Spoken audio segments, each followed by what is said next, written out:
CosmicRadio.TV.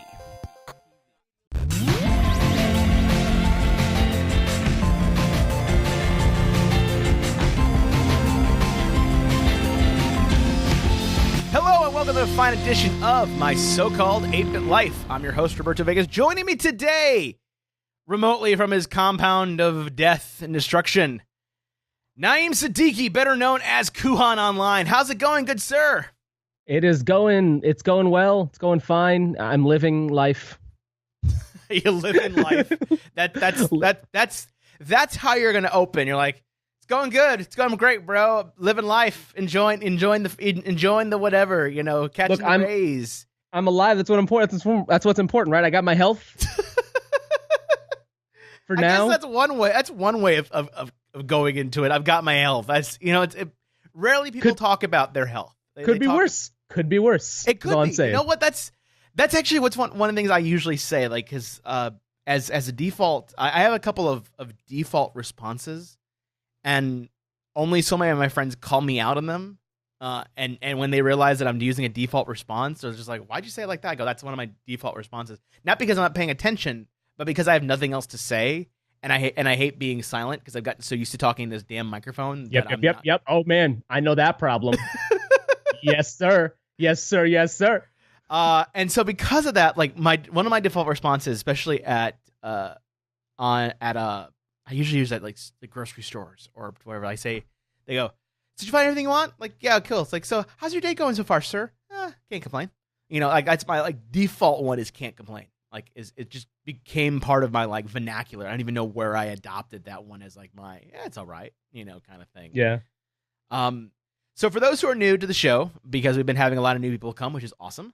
Kuhan is a good friend of mine. I've known him for about as long, for about 10 years. We're kind of trying for about as long as I've been alive, apparently. Yeah, apparently, as long as your existence has been. But so Kuhan of himself, and for those who are new, who have been kind of keeping up with the show or just started getting on and started seeing all these other things, every so often in the show's cycle of things, I tend to have a friend on, a person that may or may not be a well-known creator, but is somebody that I trust, somebody that I know that I can have a good conversation with and I can make some content with. And Kuhan, I've had on the show on and off for about 10 years, if not more. And hold on, the show hasn't been around for 10 years, Robert. Right. You're absolutely right. Like I've had it. You're absolutely right. Not 10 years. I've had him on. You have to be. Yeah. Thank you for calling me out on that one. I was gonna say, like, you haven't been around that long, like 6 years. Like I think I was on the first year of the show for sure. Right. I know that. Exactly. It's been from its inception to now. I've had Kuhan on and off. I've been on his shows on and off. We've had a relationship of some sorts, and I haven't had him on in a while. And I felt, you know what? Let's get the guy on because it's again, I know I'm gonna have a decent conversation and stuff like that. With that in mind.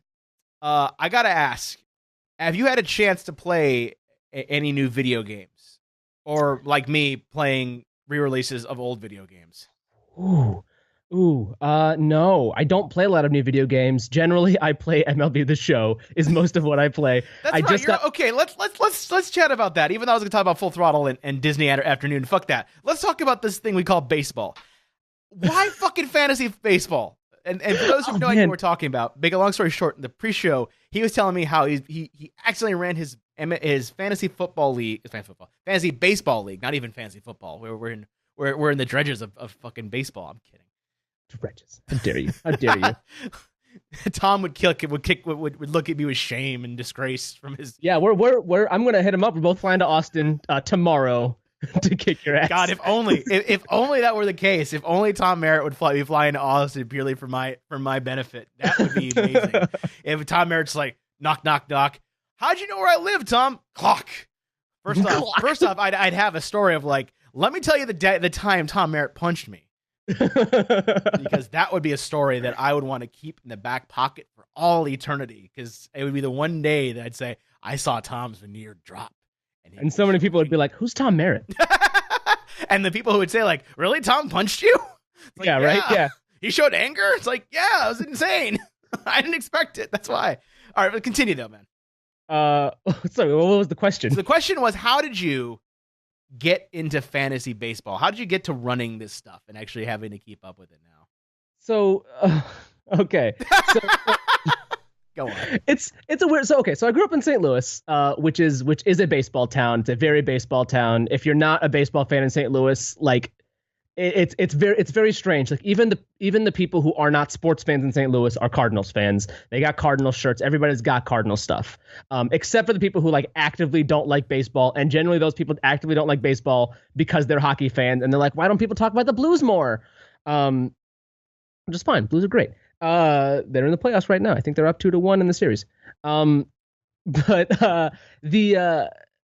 everybody's a Cardinals fan in St. Louis, and I didn't realize how much of a baseball fan I was until I moved from St. Louis, arrived in Chicagoland, and realized that, I wear a baseball hat all the time and baseball stuff all the time, and other people don't really care about this. Because in St. Louis, if you're a sports fan, you're practically pretty much everybody's a baseball fan if you're a sports fan at all. And in Chicago, you got teams in every sport. So there's a lot more. In St. Louis, you got hockey, and you used to have football, but the Rams had sucked since 2002 anyway, and then now they suck in a different city. Why is that the kid? Why is that the? Because I've started lightly getting into sports. I say lightly in that I watch documentaries on sports, and that's always seems to be the concept of when the team moves. It's not like anything magically changed in the composition. It's just they moved to another city and they sucked there, and the other city got angry because they lost their ex-sports franchise. Yeah, the garbage team left. Why did the garbage team leave our city to go to another garbage city? So in St. Louis, you're a baseball fan, and like I said, I moved to Chicago, and the Cardinals won the World Series in 2011 when I was in my only semester at Mizzou, and that was huge for me. And then the next year, the playoffs came around, and again, watching baseball just for the playoffs coming around, and I really got really into it. And this was I had also just read the book and watched the movie of Moneyball, and really got into sort of the stat head stuff of it. And so that's really what drew me into baseball as a whole. And then it was joining fantasy leagues. I keep promising myself every year I'm going to be in fewer fantasy leagues. I'm in 6 this year, which is not fewer. I'm in way too many and fantasy baseball is daily lock. I have to be checking my teams every day. Okay, look. It's terrible. I should not be doing it. The joke has always been when it came to fans from the geek perspective. The joke when it came to any fantasy sport was that it was D&D for jocks. That was always the joke and gag. With that gag analogy coming in further, I don't think I've ever been in like 6 D&D sessions or 6 D&D like campaigns. I think the limit I've had is 2, maybe. It's stupid. It's a terrible idea that what I'm doing is bad for my health. No, the funny thing is I don't care about football at all. But I was in like 4 or 5 fantasy football leagues, and those are a lot simpler because that's weekly lock. You check your lineups once in the morning on like Thursday, set your lineups for that week. Maybe check it again on Sunday morning to make sure that nobody is injured between Thursday and Sunday, or nobody got benched that day, and then you're done. And I, in one of my leagues, I actually won the most games and then just lost in the championship. So I finished in second in that league. And the other ones I still finished like mostly top half. But in baseball, in fantasy baseball, you have to pay a lot more attention to your teams. And I have a full-time job, and I'm going to school full-time, and I'm in 6 fantasy baseball leagues. It's a terrible idea. I get the. Okay, let's figure out how bad. Let's now do the scale. Let's figure out where your limits are when it comes to baseball. Obviously, right now you are currently following like the American side of baseball. That doesn't necessarily mean the Americans or whatever the leagues are. I forget what the right. But the American League and the National League. Yes, I'm following Major League Baseball, which is the American Baseball League. Yes. Have you started looking into the other world baseball leagues yet? Absolutely. Wow. Okay, I didn't expect that answer. Okay. Yeah. No. I will absolutely if I'm up late at night and there's nothing else to do and I can find an NPB stream, hell yeah, I'll turn it on. Wow. Hell yeah. Okay. NPB, okay. NPB now this got far more interesting. This is far more fascinating. NPB is Nippon Professional Baseball, which is the Japanese baseball league. Yes, no, I understand. There's also KBO, which is the Korean league, ABL, which is the Australian league, and there's a couple other ones. But I won't watch a lot of NPB. I won't watch a lot of KBO. But if look, it's the fact of the matter that you've gotten there, and I guess for sure. Wow. It was real quick for me too, because this was I'm talking between 2012 and 2014 is when like I went from not really a sports fan to I knew more about. My brother's a huge sports fan, and by 2014 I knew far more about baseball than my brother ever knew. Wow. Well, that's because again, that's why I bring up the international side, because typically that happens in soccer. Like soccer, you'll go from you'll start with either your country's league or you'll just go be in the Premier League.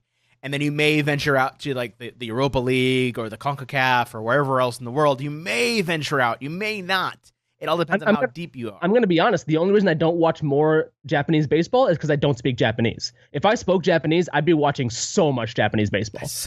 The only reason is because I prefer to listen to baseball on the radio. Like I prefer to have it as a sound experience than a visual experience.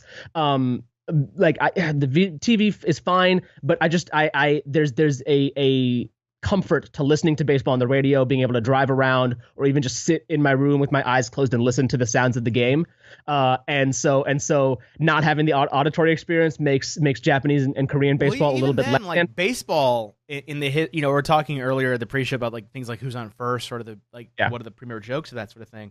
But baseball as a professional sports medium, like it began its existence when it came to like the broadcast thing as a radio only experience. Yeah, absolutely. I think other sports. I mean, this is the thing is the baseball's pace makes it a lot more palatable for radio, and other sports I don't think are nearly as good on the radio. But for me, I feel like baseball is the radio is the superior experience for baseball for me personally. Well, because ultimately, a lot of times, and this is what's interesting, if you have the right announcer at a baseball game. And again, it's this, if you want to kind of have that experience as a complete newbie to sports or just don't really have an idea of it and don't really care about the modern day thing, try to find like an old Babe Ruth moment or just Babe Ruth audio highlights as an example of how you can make this sport sound amazing. And by the way, MLB is great for that. You can find like old stuff of like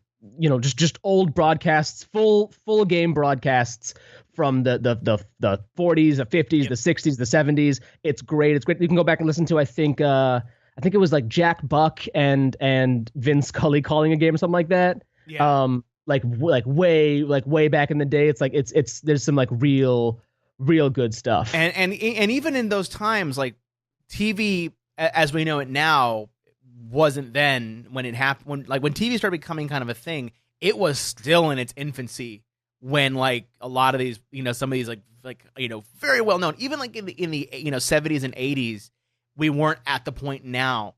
But because of that, radio has had a huge leg up in terms of how you broadcast that game. Like when football when professional football, maybe not so much, college or anything like that, when professional football kind of came into its own, it got a lot of its push because of television. Like it had certain things designed. Basketball, yes, college things were happening, but when things started getting on television and professional, you'd have certain concepts of things like a TV break, a TV timeout, a 2-minute I think the 2-minute warning basically in football is just so they can have commercial time. It's like 2-minute warning, and it happens, but it could happen way quicker. Yeah, and baseball's got a similar thing of inning. I mean, like inning breaks are built into baseball. And it's like, okay, cool.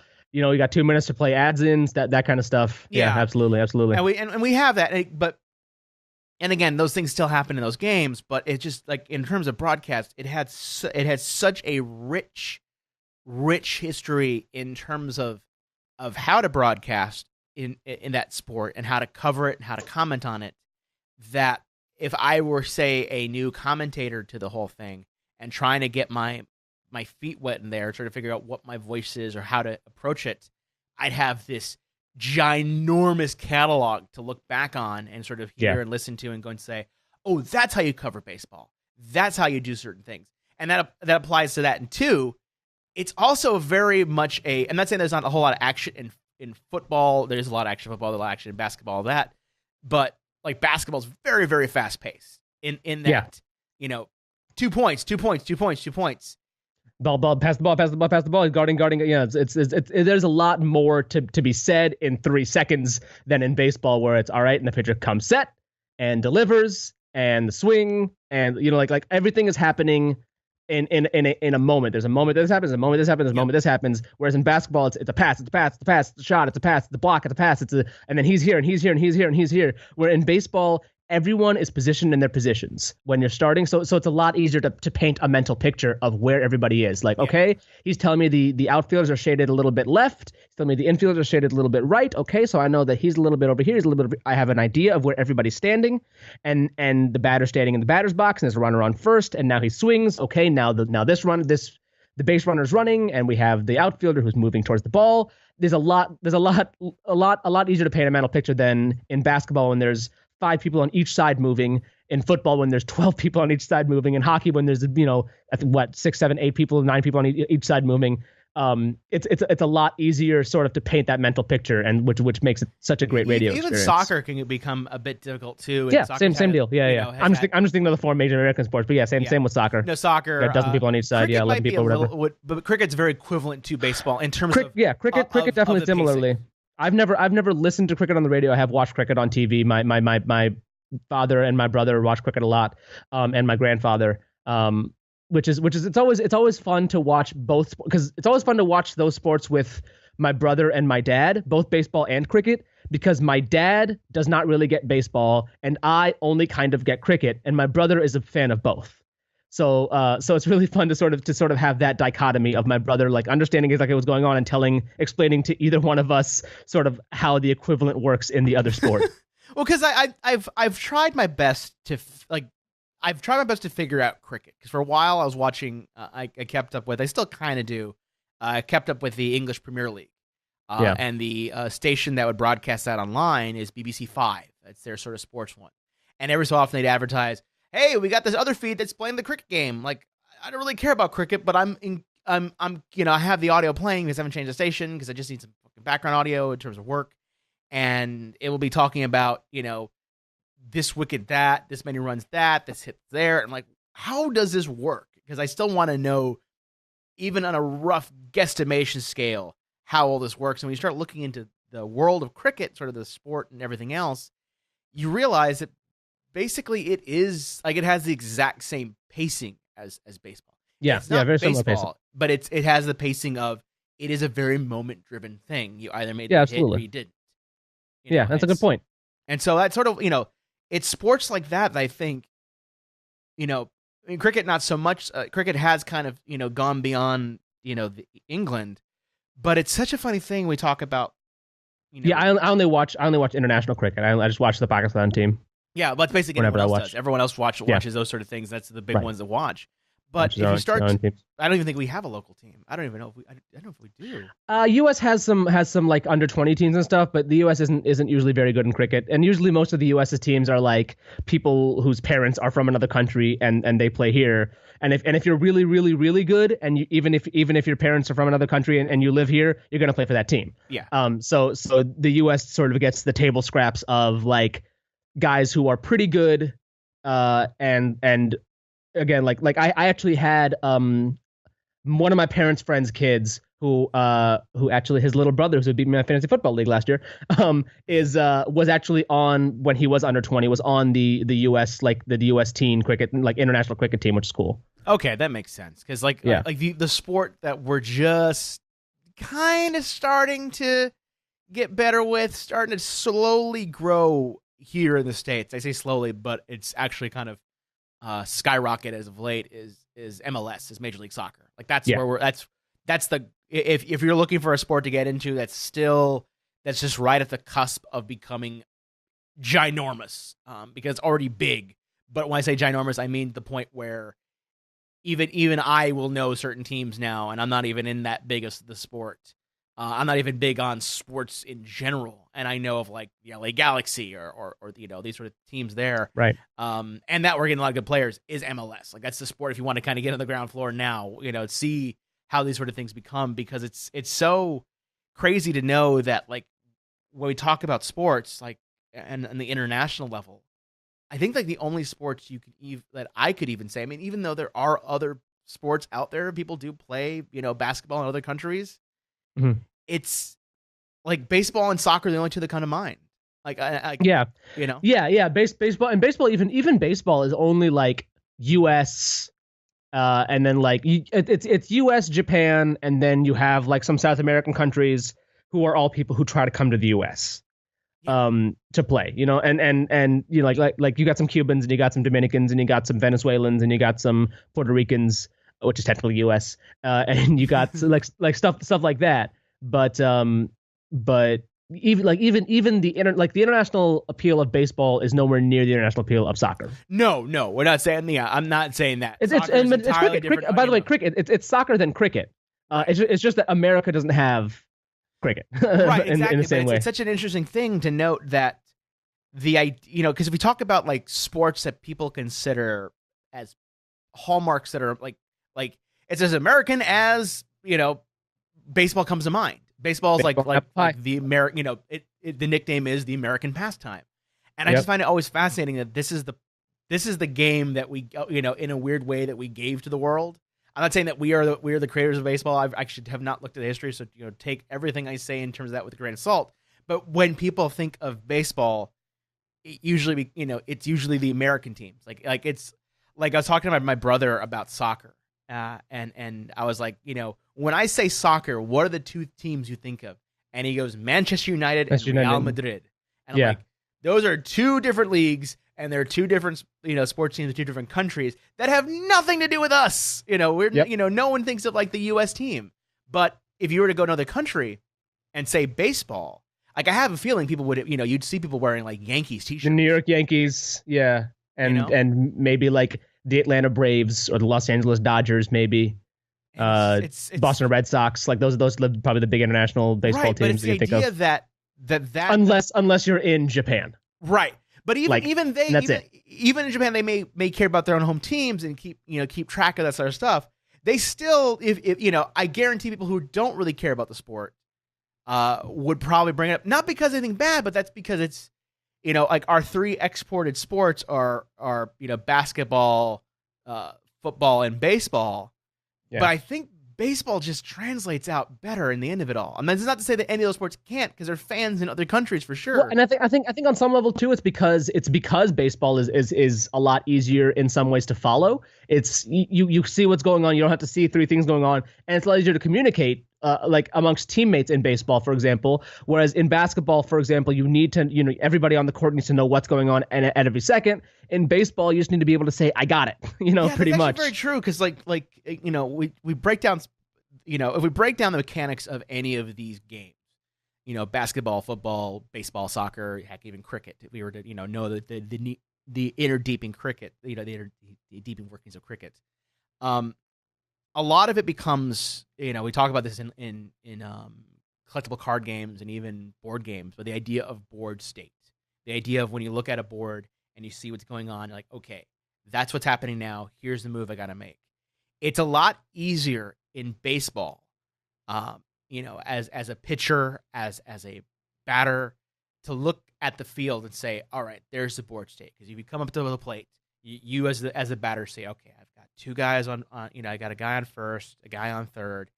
If he throws me a foul, I could try to go for the home run, but if I just bunt it now, we can at least get a run going and get a score up, because that's the point. Yeah. There's a lot when you are on offense. There's a lot fewer moving parts. You know where the defense is positioned. You know they can move, and you have some idea. And there's obviously once the ball is put into play, there's more stuff that can happen. Anything can happen once the ball's put in play. But when you step up to the plate, when you are the person who's on offense and you're, I want to say the offender, that's not the right word.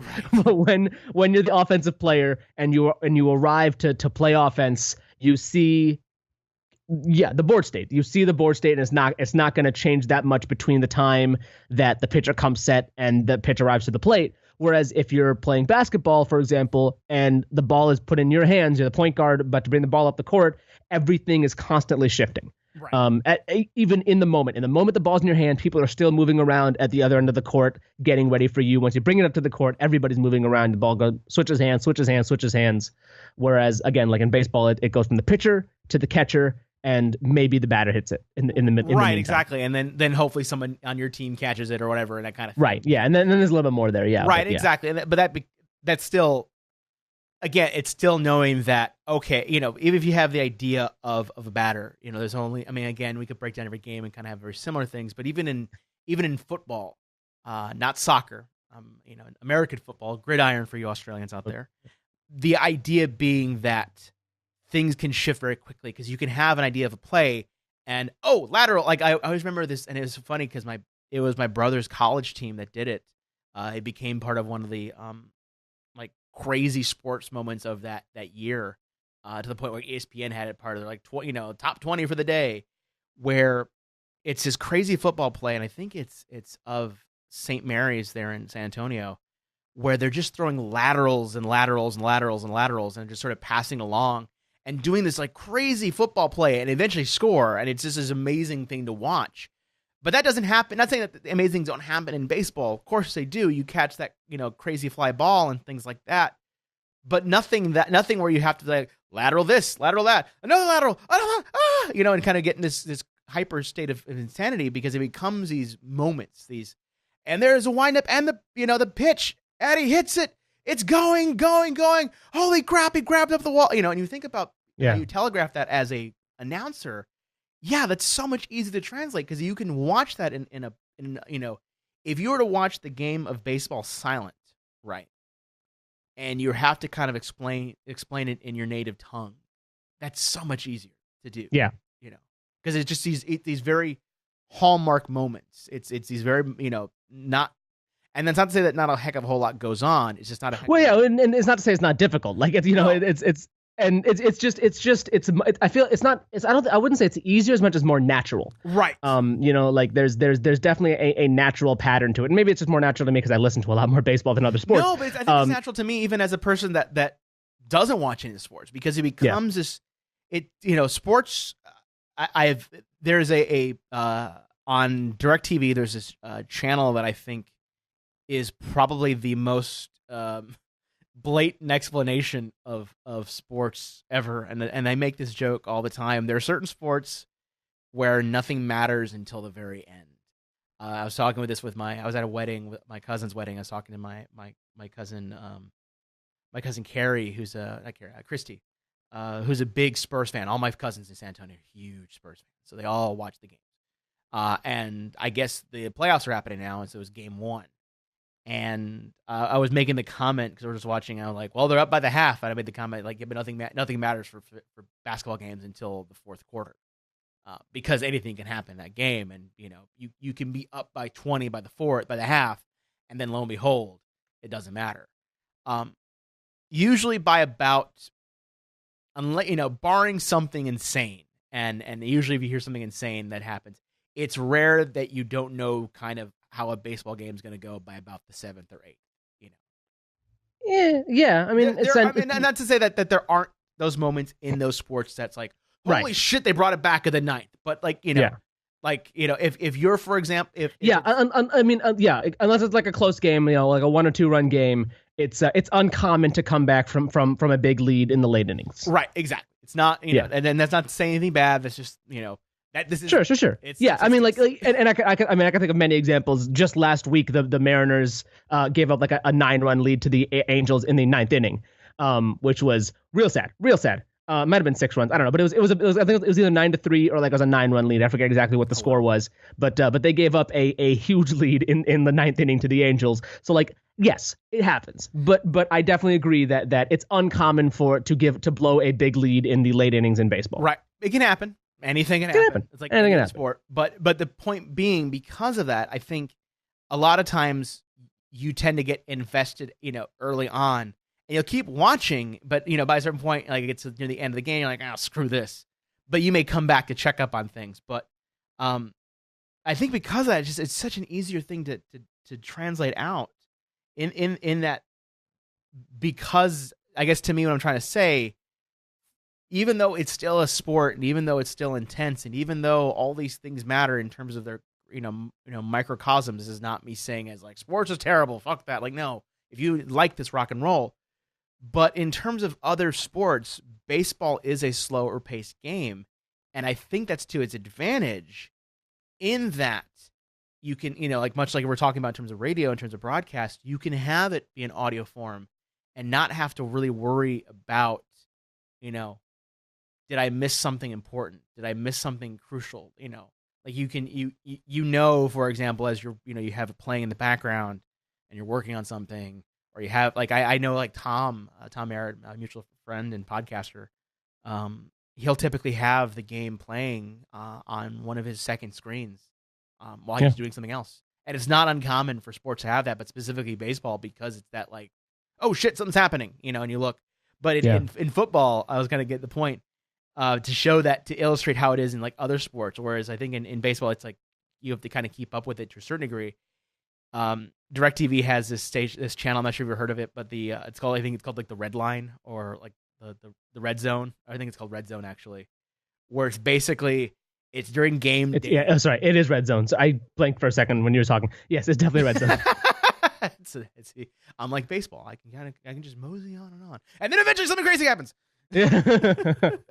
But yeah, it's Red Zone, and where basically it is.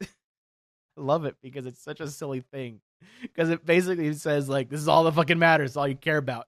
It is basically, it cuts to every game that's happening when something interesting is about to happen. It's like, they're ready to score, shit's gonna go down. It's like, cool, let's just cut to this screen.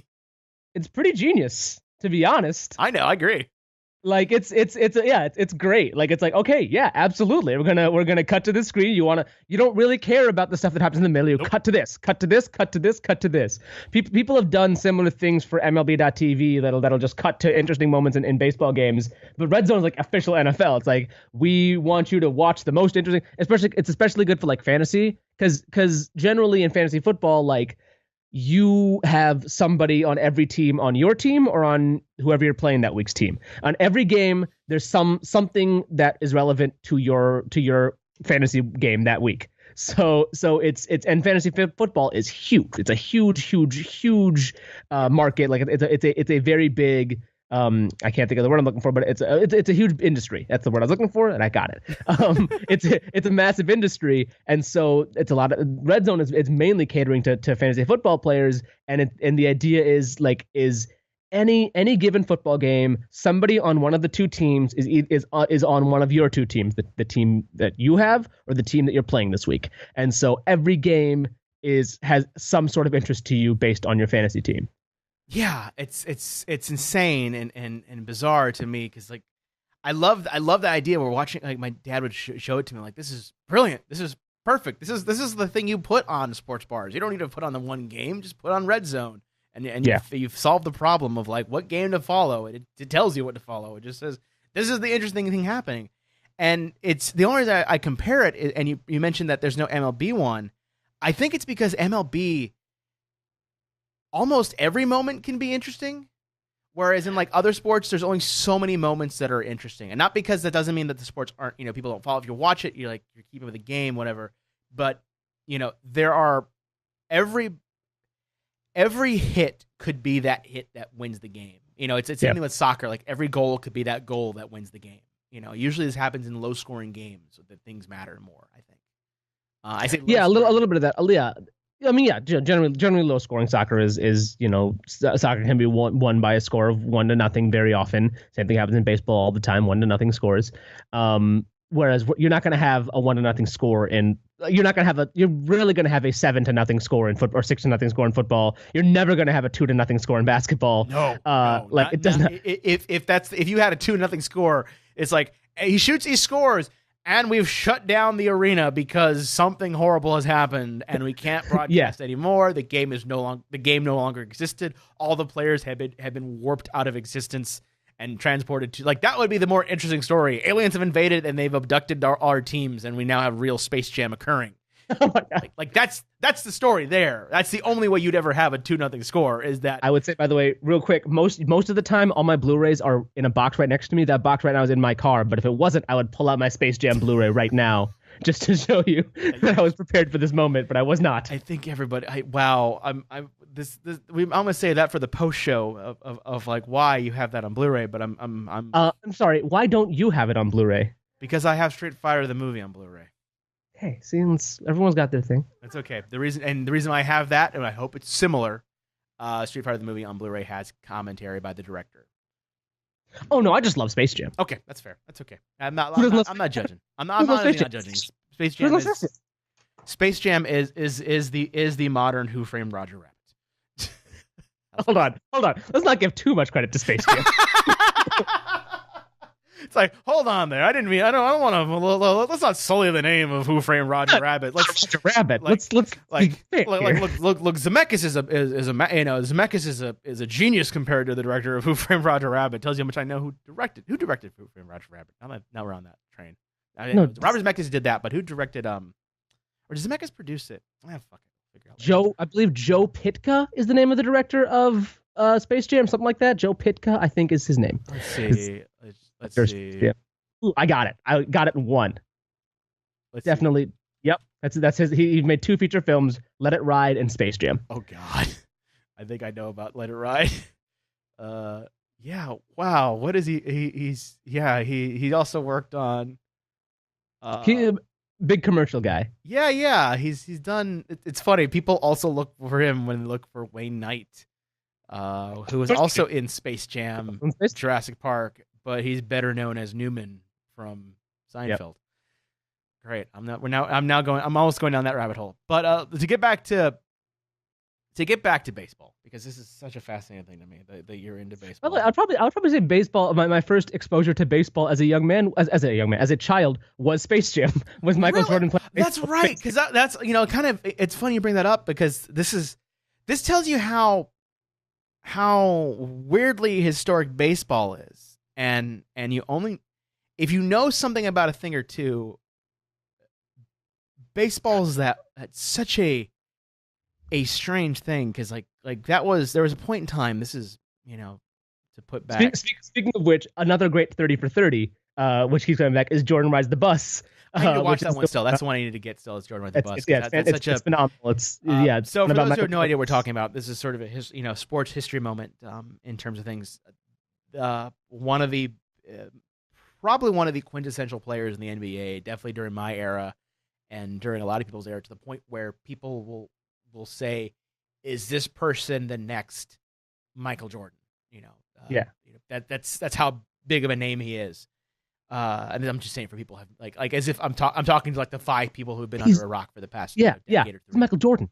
He's Michael Jordan. Exactly, yeah. Michael Jordan. The guy in the Hanes commercials that you see, that you question, like, why is he on the Hanes with the Hitler mustache? Why did the guy have a Hitler mustache in the Hanes commercials? Yeah, that guy. Michael Jordan. He's amazing.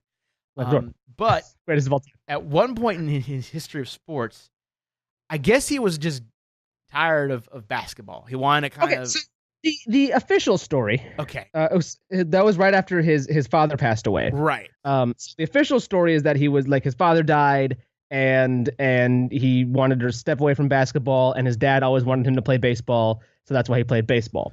The conspiracy theory is that his dad was killed because of Jordan's massive gambling debts, and the NBA wanted him to leave for a little while while the whole thing blew over, and so he went and played baseball for a year. I'm gonna. That's a stretch of a conspiracy theory. I'm gonna leave that one hang.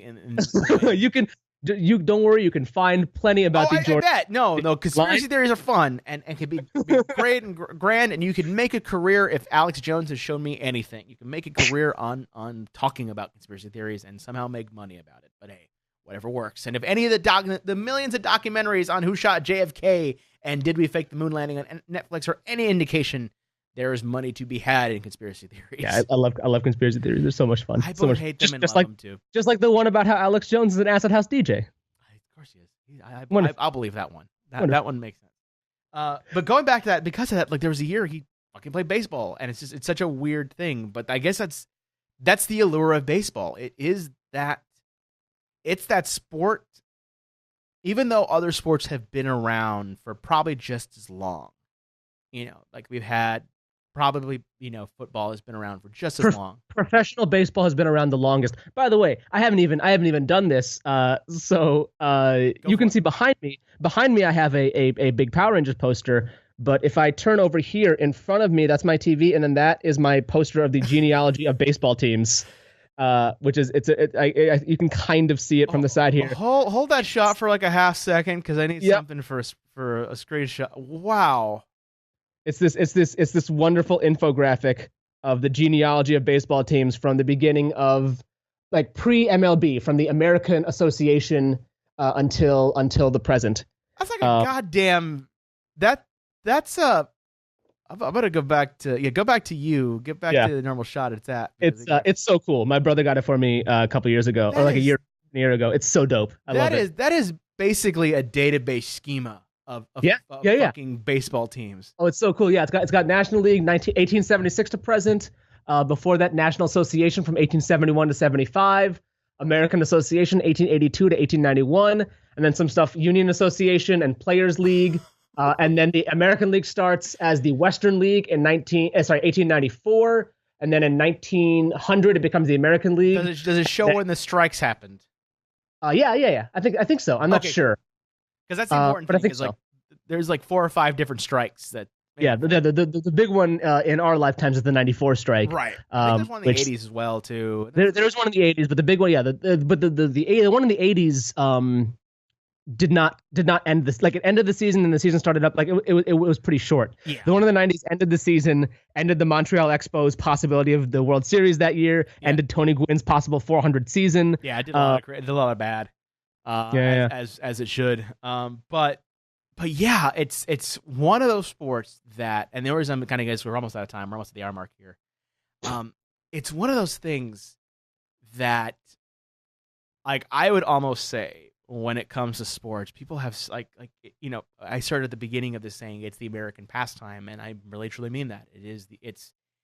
It's been with us, for as long as I can remember. I mean, obviously, it's not the first thing we did, and yes, it's not the only thing we've done as Americans. It's not the only sport that's ever been exported or anything like that. I'm not saying that. I'm trying to, I try to cut off any comments right before they happen.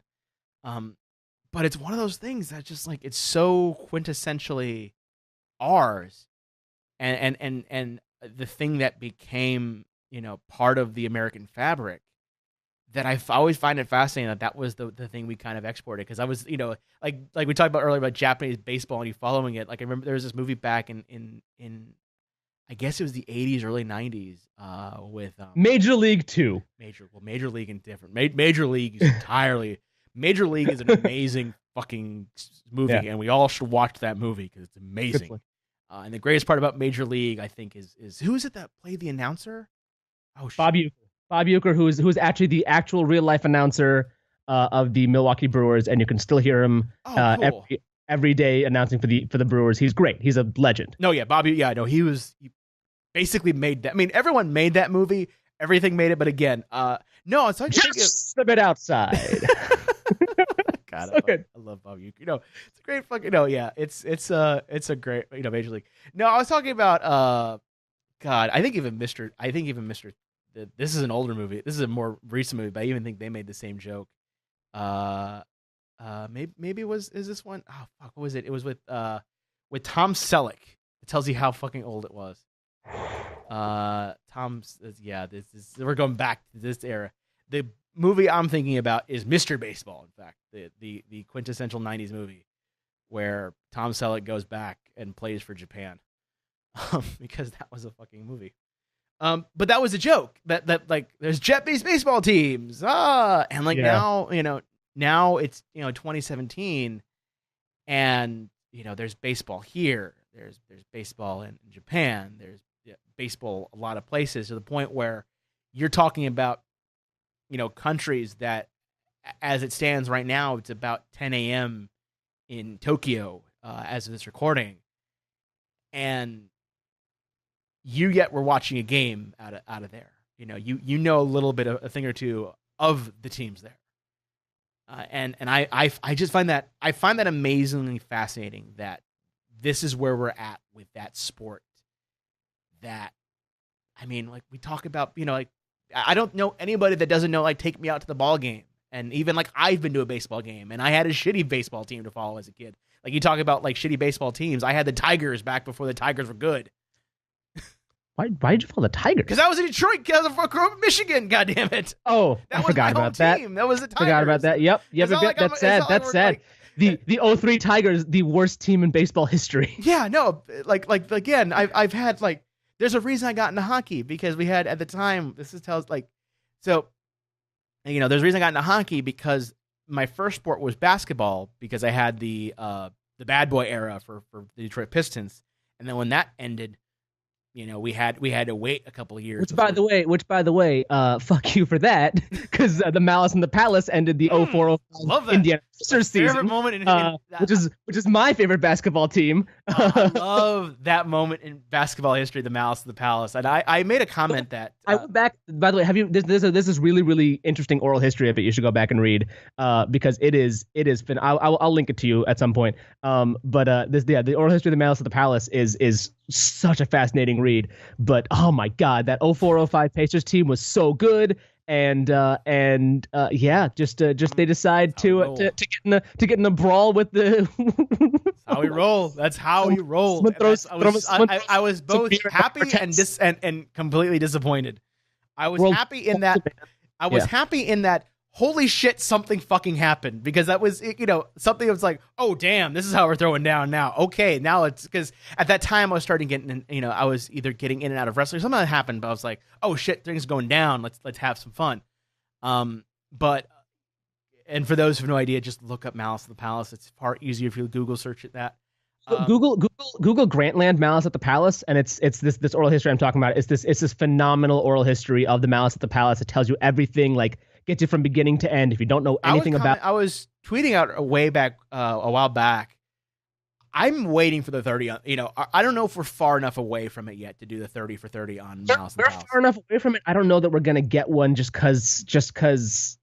I mean, I think some of these guys just don't want to talk about it in the same way. It's one of those because because if you look back at the history of it and kind of what happened with it, and now we're talking about basketball, it changed a lot of things because it happened, because no one thought it was going to happen, and I didn't think you watch that whole video playback, it's still kind of haunting to just see and they're going in the stands, and it's like all this kind of crazy stuff, but all that aside, because I had that, I got in these sports, but even then, you still hear about, it's 2017, and we're still talking about the Yankees, and we're still talking about the Dodgers, and we're still talking about these, the Yankees in particular, in the idea of them, how long has it been since that they've been I'm not saying that they've won the World Series every year or anything like that, obviously, but how many years has it been since the Yankees have not been has there been ever a time in your lifetime or in my lifetime? I don't even think in anyone's where the Yankees weren't a top tier team. Well, it's a bad example because I would say 2 years ago. Okay. For the New York Yankees, yeah. The Yankees, they're rebuilding and they're gonna they're really good again, real quick. But the Yankees had a period where all the aging stars that they signed were now too old. And that generally happens. It's over a cycle. They have maybe a year or two where all the aging stars that they sign that's fair. finally reach that peak, and then they have to rebuild over that. But yeah, they did so a year or two ago was the last time the Yankees were bad, but they're good again right away. And yeah, it happens. It's like the Yankees maybe will finish at the lowest, maybe third or fourth in the division, and the next year they'll come back up and be first or second. That's still top tier team. That's still in the grand scheme of how many baseball teams there are, 20, 30. 30. And you're finishing fourth. In their division, which is a 5-team division, so they'll finish middle of the pack, middle lower of the pack. That's still top again. That's still. But yeah, it's uncommon for them to not finish not finish very high. The last time they weren't very good was probably when I was very it was the right before Jeter, so the early 90s. Yeah, and even then, that's it's enough where they have that cash. But the ultimate point I'm trying to illustrate is just that sport to me has always been that sport that's always been around, and that to the point where here we are at the beginning of this whole podcast. You know, we started with you getting into fantasy, baseball, and then we started going deeper in baseball. But even before that, we were talking about a joke from a sketch. Yeah. In the early 20th century, on the concept of who is on the first base, and we're talking about how that's still being funny and that's still relevant. And here we are again, decades removed from that. If I say decades, I don't know how old that is off the top of my head, but decades. 30s, it looks like. 30s. Okay, then we're all we are a couple of multiple decades, not quite a century yet, but we're that far removed from there. I mean, to the point where there's a joke in Deep Space Nine in one of the best episodes of season 7 where they're playing baseball and they're making all these kind of jokes about baseball and things like that, and because it's this weird American sport, this weird ancient sport at that time, not even that. And here we are, 2017, still talking about baseball, and I think that I find that fascinating as a guy that's not into the sport, hearing you as a person into the sport, not just hardcore about the American side, but even like that you've dabbled in the international side. Dabbled, not a lot, but dabbled. It's still cool. It's still awesome, and I mean, baseball has this rich history, and like I said, it's you don't need a lot of language of it. Like I said, as teammates, you need to know very little, which is actually that's another great baseball story, probably apocryphal, but the band Yo La Tengo? Yeah. So Yo La Tengo gets its name because of an old story with the Mets where one of, like, I forget the name of the players, but here we go. New York Mets center fielder Richie Ashburn and their Venezuelan shortstop Elio Chacon found themselves, they hit each other in the outfield. And whenever Ashburn would go for catchy scream, I got it, and he'd run into Chacon, who only spoke Spanish, so he learned to yell Yo La Tengo instead, Spanish, which is I got it in Spanish. And so they figured it out, and then they traded for the different player, Frank Thomas, who's this big hulking left fielder, and Frank Thomas comes up and hits him because he didn't understand the Spanish. He didn't know the team feeling when it said Yo La Tengo, and so he runs into Ashburn, the center fielder, who's trying to catch the ball, and he falls over, gets up, and Thomas asks Ashburn, "What the hell's a yellow tango?" And that's how the band Yo La Tengo, that's what their name comes from. Yeah. is from that baseball story. It might be a little bit, exaggerated. The story is almost definitely apocryphal, but that's definitely where they got their name. But again, like I think that's what makes a sport interesting beyond its years, is that we have these sort of stories, even they're apocryphal, even if they're that. And if you want to have a really, really cool story on when it comes to baseball, and you need a 30 for 30 documentary to enter in, watch. I think it's the day baseball stood still, or I forget what the exact name of the documentary is, but it's on the World Series game that happened during the big San Francisco earthquake, or what, I forgot what it is. I'll look up the title and put in we'll talk about it in the post show when I look it up there. But the point being is that that's the sport, is that there's all these sort of things. And the day the series stopped. Thank you. Because that's one of those, it's a moment in that sports history, like, wow, that's kind of cool, and everything else. Kuhan, always a damn pleasure to have you on the show. See, I knew going into this, we would get through the hour and there'd be no hiccups, there'd be no problems, there'd be no nothing. It seems to happen every time I come on the show. It's like, I want to talk to you about this episode. Okay, great. And 30 seconds and you're like, wait, what do you mean that Skull from Power Rangers has a PhD? We look, like, I know this going in, and that's why I have you on. I know there are certain go-tos I have when I need a guest, and there are certain heavy hitters, pinch hitters, however you want to phrase them. And Kuhan, you are definitely one of those guys to get on. Let's say people who are watching the show for the first time really liked your talk on baseball, really liked your talk on anything, and want to hear more of you talk, because I know you do a whole slew of stuff on the side. I do. I try to. I've been bad recently at releasing the stuff that I do, but I definitely do a bunch of podcasts. I do one on Power Rangers that we haven't released in a long, long time, and we need to get back and do an episode about the movie, which, again, if you're watching live, can see the poster behind me for the Power Rangers movie. I do a Green Lantern podcast called the Green Lantern Corecast. That one releases pretty regularly.